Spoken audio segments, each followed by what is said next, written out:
But who knows how they worked it out. Grayson Grundhoefer joins us, Sic'Em365.com recruiting analyst. Grayson, we brought up Josh Landry, and he won't be the last, along with, we know, Gary.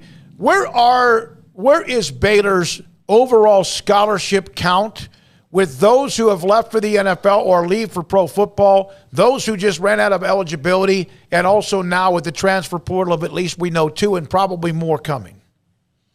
Yeah, I think they still have a little ways to go. I think they actually just got to 85, I want to say. I think that's the number that they're currently at. I expect there to be some more announcements, whether it be transfers or, potential medical, type situations where there's retirements. There's going to be more attrition, and that's going to lead to some more open spots on the roster. Obviously, you got to take into account the 2022 enrollees as well, as they're going to enroll here in a little bit at the beginning of June. So they'll add to the roster as well. So right now, I think, I believe with the attrition, I think they're at 85. I think that's their current roster count situation. But obviously that fluctuates as more guys make decisions. And so, yeah, it's something to definitely keep an eye on. And obviously, there's still some hope that maybe Gary elects to return. But as of right now, I kind of think that that's probably not going to happen. I think Gary's probably going to go somewhere else and go be the starting quarterback elsewhere. But, there's still some hope there. And then obviously you also have to take into account the walk-ons as well. There have been some walk-ons that have performed really well in the spring, specifically, someone like Josh Cameron, who has really emerged at the wide receiver position. So I'm very curious how they deal with those scholarships as well, as there are some walk-ons that are maybe starting to become deserving of being on full scholarship. Why was I under the impression that they had some room? Was it just, I guess, maybe not accounting for Josh White being added and maybe some unforeseen? I thought they had a little bit of room, but I guess not, huh? I think they might have some room coming, but I think right now it's right. Okay. It's like right around that 85 number. I don't think they have a lot of wiggle room currently. Gotcha. Okay. Well, yeah, 2 of them opened up this week with Gary and now Josh Landry. Let's start with Gary Grayson. He's in the transfer portal. Blake Shapen's been named the starting quarterback. A lot of people have, cheered on the timing of it and Aranda making that call before summertime, letting Gary get in the portal before the deadline. But just in terms of Blake leading this offense next year, what do you think of the decision and what do you think it looks like? Yeah, it's one of those really tough decisions, but it's also the right decision.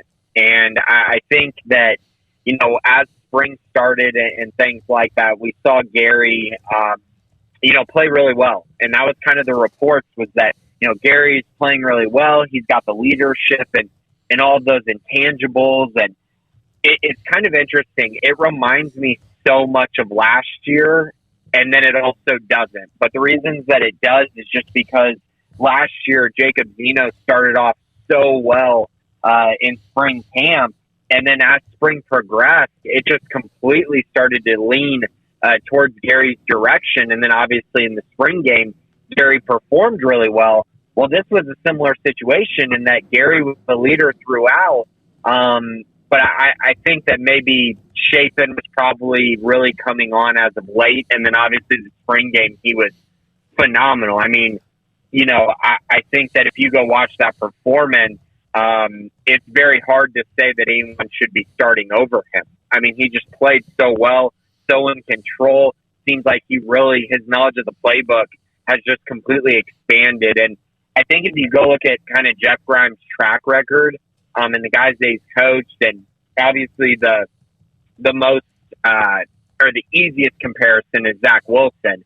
And when you watch that BYU offense, you really need some of the things that Blake Shapen does in this offense. The deep shots down the sideline, the ability to make throws on the run more consistently. And then kind of the biggest thing in my mind is just the accuracy. Shapen, in my mind, is just more accurate than Gary. And, when you bring that all together along with the processing that Shapen does going through reads, it's just very hard for them to, I think, come to any other decision other than start Blake Shapen. And also, guys, I think on the recruiting trail, it's paying dividends as well. I went out and saw Austin Novosad yesterday And he was very happy with the decision as well. And his reasoning was basically the same as I'm kind of saying, was that Jeff Grimes, the offense that he wants to run really needs more of a gunslinger, a guy that's willing to expand the offense vertically as well as horizontally, but really challenge the defense vertically. And I think that this is just a great decision for the future and also a great decision for this team next year, as I do think it raises their ceiling. So we have now seen in the last couple of years, you had, obviously Charlie was there a long time. His last year there was so bad across the board in many ways, team and his performance and offense and all that. But there was this chant of Zeno, and you were very close to Jacob because of the recruitment process. And then that was the guy, and he doesn't beat out Gary Bohannon. And then Gary Bohannon becomes the guy, and now Chapin beats him out. This is, to me, it's not because of lack of production. It's because people are getting better and winning these jobs.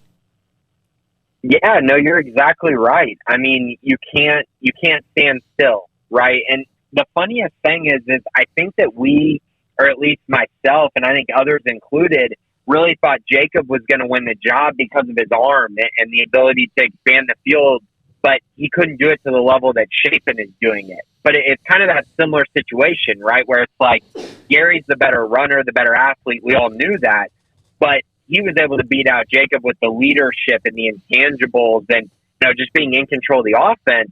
But with Chapin, he couldn't overcome the talent differential, and that's just what it is. When you watch Chapin throw the football, it's just very different. And so, yeah, you're right. It's guys getting better, guys maturing in the program, and, talent wins out. And I think this is great by the staff because it really shows that, they're true to their word.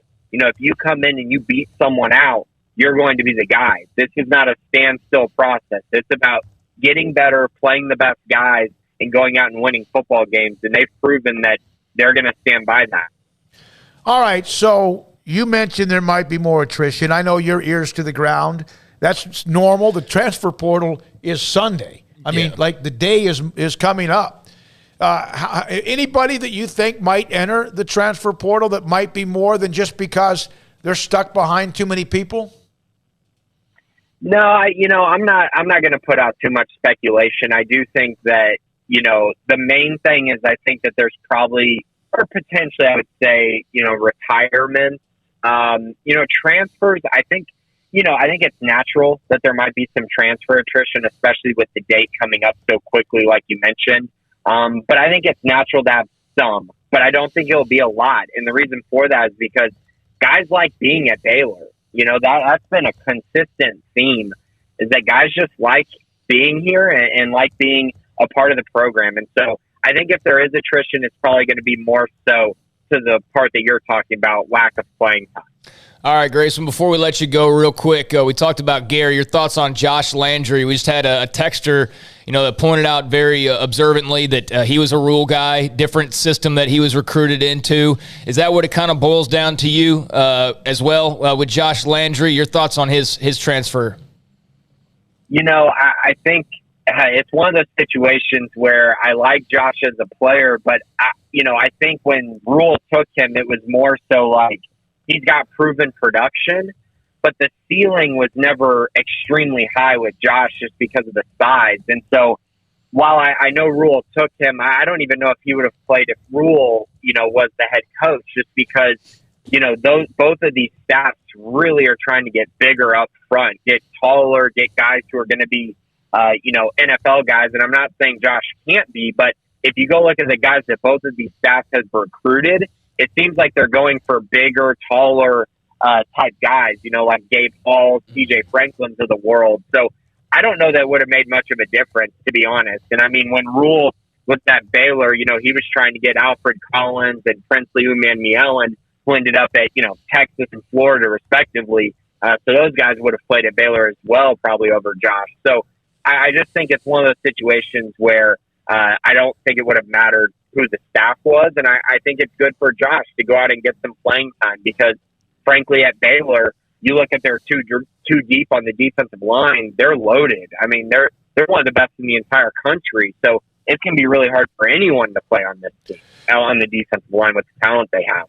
Grayson, I know you and Craig do the hour plus on the Bearcast, and you guys have talked about the spring game quite a bit and all that, and we appreciate your time. Do you feel like we mentioned those who might want to transfer into the portal and who has? Do you feel like there's any specific, is it wide receiver, a specific position where they will bring somebody in? Ooh, okay. So, yeah, the opposite side. I've brought this up quite a bit with y'all, and I still stand by this. I really think they need to look at bringing in a wide receiver. And I don't think they'll take a risk on, a former 5-star or you know what I mean? Like, they're not going to take a risk on a young guy who, maybe could turn into something. I think if they're going to bring someone in, it's going to be a veteran. And I think that's what they're trying to find. But so far, that just hasn't happened. And so I think that's the position to look at. I would also say, after watching the spring game, cornerback and safety are still areas that I feel like they could address. I think that there's some young guys and some inexperienced guys back there that maybe you'd want to bring in more of a veteran with some speed, but that might be tougher to find. But I think at wide receiver, I really do think that they're going to bring in a veteran. If someone like a Drew Estrada were to enter the portal again, that would be such a perfect fit for what their offense is trying to do.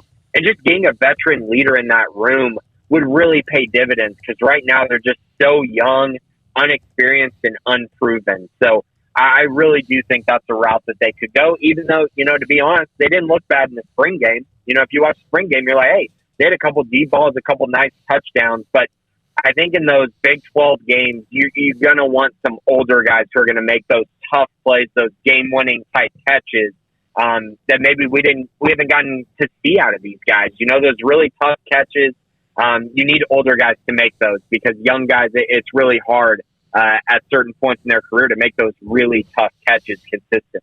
Thank you, Grayson. Appreciate your time. Grayson Grundhoefer, Sic'Em365.com recruiting analyst as well, co-host of the Bearcast. And also, one of the things about those 50-50 balls with the tough catches, it took even Tyquan Thornton, R.J. Sneed, and a lot of them a while to get to kind of know what to do there. It's part of that experience and confidence and physically bigger and stronger. When we come back, John Machota, the Cowboys have